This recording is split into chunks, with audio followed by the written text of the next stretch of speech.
আগামী 12ই ফেব্রুয়ারিতে আপনাদের যাকে ইচ্ছা আপনারা তাকে ভোট দেন, কিন্তু সবসময় মনে রাখবেন এই দেশটা আপনাদের, এই দেশটাকে আপনারা এমন কারো হাতে তুলে দেবেন না যারা এই দেশের স্বাধীনতার বিরোধিতা করেছে, হত্যা করেছে, গণহত্যার সঙ্গে জড়িত। আমার বয়স এখন অনেক হয়ে গেছে, এটাই বোধহয় আমার শেষ নির্বাচন। সেই জন্যে আপনাদের কাছে, ঠাকুরগাঁওবাসীর কাছে আমার একটাই আবেদন থাকবে যে আপনারা আমাকে এই শেষবারের মতো কাজ করবার সুযোগ দেবেন, যাতে করে আমি এলাকার কিছু উন্নয়ন করতে পারি।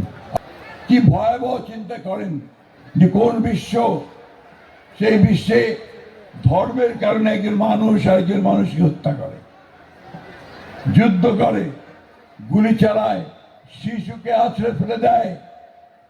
সেই বিশ্ব, সেই পৃথিবীতে আমরা দেখতে চাই না। আমরা একটা পৃথিবী, ভালোবাসার পৃথিবী দেখতে চাই, একটা প্রেমময় পৃথিবী দেখতে চাই। সেখানে ধর্মের কারণে বিভাজন সৃষ্টি করা এটা কোনো মতেই গ্রহণযোগ্য নয়।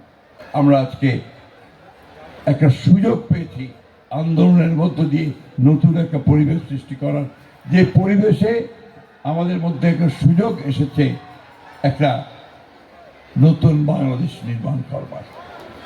এই নির্বাচন 12 তারিখে আপনারা বলেছেন, আমাদের যারা এখানে আগে বক্তব্য রেখেছেন, এই 12 তারিখ আমাদের জন্য আবার একটা সেরকম সুযোগ, যে সুযোগে আমরা একটা আমাদের ভোট দিয়ে এমন একটি পার্লামেন্ট বা সরকার গঠন করতে চাই যে পার্লামেন্ট বা সরকার বাংলাদেশের মানুষের প্রতিনিধিত্ব করবে, যে সরকার বর্ণভেদ করবে না, ধর্মের ভেদ করবে না, যে সরকার বাংলাদেশিদের নিয়ে সুন্দর সমৃদ্ধ বাংলাদেশ করতে চাইবে।